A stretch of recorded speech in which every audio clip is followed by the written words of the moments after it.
Our cure for the monster is now turning everyone into it.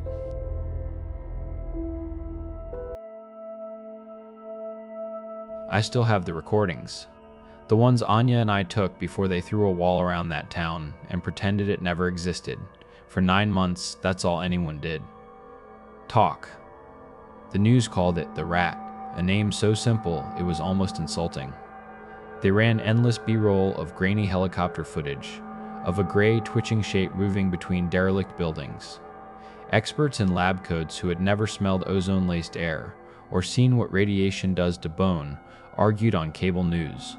Some called for its head, screaming for a nuke to just wipe the whole goddamn county off the map. Others, the ones safe in their city apartments, typed up petitions. They said it was a victim, a poor animal that didn't know what it was doing. They didn't see the pictures we saw. They didn't know what we knew. The government's solution was to build a cage, a concrete and steel circle of denial 30 miles out from the town's edge. Guard towers, razor wire, shoot-on-sight orders. They called it a buffer zone, a containment grid. We called it a tomb. They told the world it was for the greater good. They forgot to mention they were walling in the truth along with the monster. Of course, people tried to get in. Bloggers with GoPros and a death wish, conspiracy nuts looking for proof of aliens. The military found their bodies weeks later, dotting the woods around the perimeter. They weren't just dead. They were rearranged. Things twisted into shapes that biology should never allow. Human pretzels. Fused limbs, skin like melted wax. None of them ever got close, but we did. Anya was the brains of it. She found a flaw in the geological surveys, an old network of limestone caves the military's ground-penetrating radar had missed. It was a hellish, claustrophobic crawl through miles of damp, tight rock, but it spit us out right into the town's storm sewer system. The first thing that hit us was the smell. Rotten copper and something else, something sharp and electric, like a battery leaking acid in your nose. We wore full hazmat suits, Geiger counters chirping a frantic, terrified rhythm against our chests. The town was silent. Not quiet. Silent. The kind of silence that presses in on your eardrums. The streets were a junkyard of abandoned lives.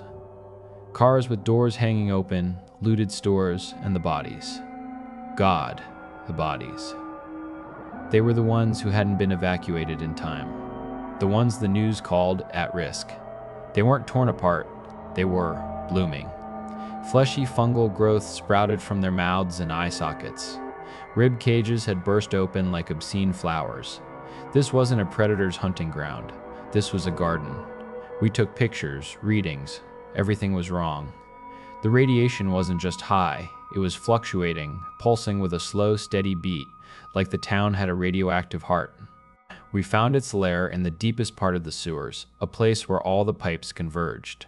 It wasn't a nest, it was a throne room. The contaminated water down there didn't look like water. It was a thick, viscous fluid, shimmering with a sickly rainbow sheen, and it glowed with its own faint green light. Things moved in it. Things that used to be rats, its smaller brethren, now swollen and translucent, their insides visible and hideously reconfigured. This is what it drank. This is what it bathed in. We never saw the creature itself, but we felt it. The whole town felt like it was holding its breath, waiting for its king to return. We got what we came for and got the hell out. We tried to show them. The photos, the radiation logs, Anya's frantic, brilliant theories about its ongoing, unstable mutations. They arrested us, told us we were hysterical, that we'd breached a federal quarantine. They locked us up for a month and told us to forget what we saw. If we knew what was good for us. We knew. And we knew they had no fucking idea what was coming. While the world slept, the thing they walled away kept living. It feasted on the dead and drank poison from the earth. And one night, it changed. The guards in the towers heard it first, a sound that wasn't a screech or a roar. It was the sound of a mountain breaking, a sound of immense geological pain. A thick, unnatural fog, a steam really, rolled out from the town center, smelling of cooked meat and ozone. The guards said it hit them all at once. an excruciating pressure in their skulls. Noses started bleeding, teeth ached. One man on the radio, you could hear it in the recording, just started coughing. He didn't stop. He just coughed until something wet and solid tore out of his throat. Through the soupy fog, they saw movement. Something huge and jerky, a silhouette of pure agony. It wasn't just growing, it was erupting. Its own body was the crucible. We pieced it together later from seismic data and the garbled radio chatter. Its bones snapped and reformed, lengthening, thickening. Muscles tore away and were rewoven in new, more efficient patterns. It vomited gallons of that glowing sewer water, a phosphorescent tide of blood and filth that hit its own back and boiled the skin and fur clean off. In less than a minute, it went from a horror to an apocalypse. A 20-foot tall statue of raw, twitching muscle and exposed bone, steaming in the cold night air. The shriek that followed wasn't sound. It was a weapon. A bioacoustic wave that liquefied soft tissue. The men in the towers didn't just die. They dissolved inside their uniforms. Their radios broadcast their last moments, a wet, static-filled gargle. And then, silence. The wall didn't stand a chance. It didn't break it. It just walked through it. The concrete turned to dust around its feet, the steel rebar sublimating into gas. It had become a walking engine of decay. It hit the highway at 3 a.m. The first people to see it just stopped their cars, their brains unable to process the skinless, spasming colossus that shambled out of the darkness. It looked down at the tiny metal boxes, its huge, lidless eyes weeping a constant stream of bloody tears. It tried to make a sound, a low, gurgling squeak that rumbled in their chests, and then it retched. The scream that came out this time shattered every piece of glass for 5 miles. It ruptured eardrums, caused brain hemorrhages, and rattled skeletons inside their skin. Panic. Pure animal panic. People tried to run, but their legs wouldn't work. Their bodies were already betraying them. The mutation started in seconds. Skin bubbling, fingers elongating. It was a wave of biological chaos, and they were all drowning in it. It walked into the first town like a phantom. Houses just fell apart as it passed, not crushed, disintegrated. The screams of the people trapped inside were horrific, but they didn't last long. The air itself was a mutagen now. Breathing was a death sentence. Sometimes, a part of its body would just burst open, spraying a torrent of blood and bone fragments for a city block, only to seal itself back up moments later. It was learning to walk, learning to balance. Each clumsy, earth-shaking step was a lesson. In a single day, it took a thriving suburb and turned it into a silent, crumbling ruin, where the only sound was the wind blowing plastic bags through misshapen streets. It finally collapsed on an old utility road, squealing as another change took it.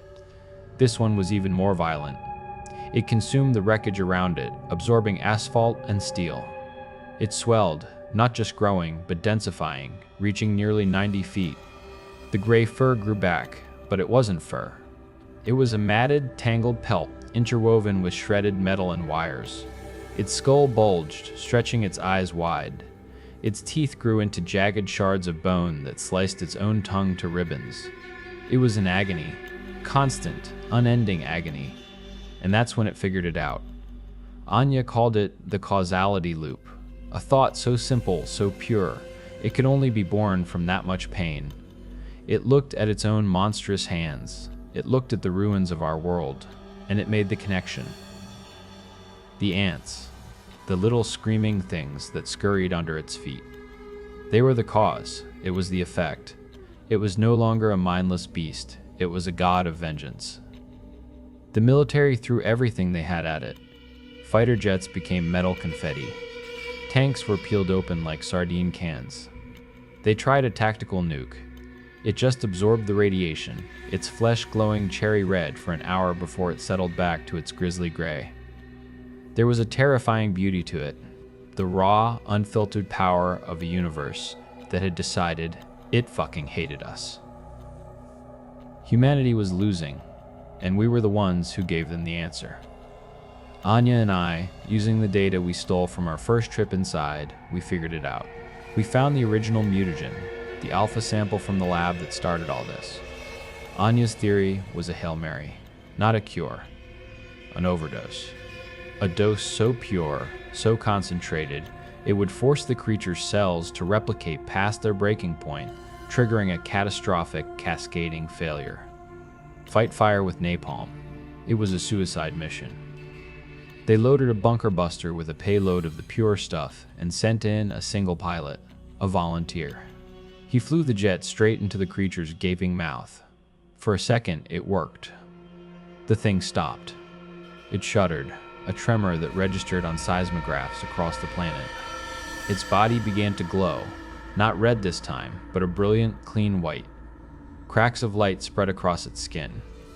It let out one last, silent scream, and then it shattered. It exploded into a trillion pieces of fine crystalline dust that were carried up into the jet stream. We thought we had won. We celebrated for a week. Then people started coughing. The dust wasn't inert. Each microscopic shard was a seed. The pure weaponized mutagen.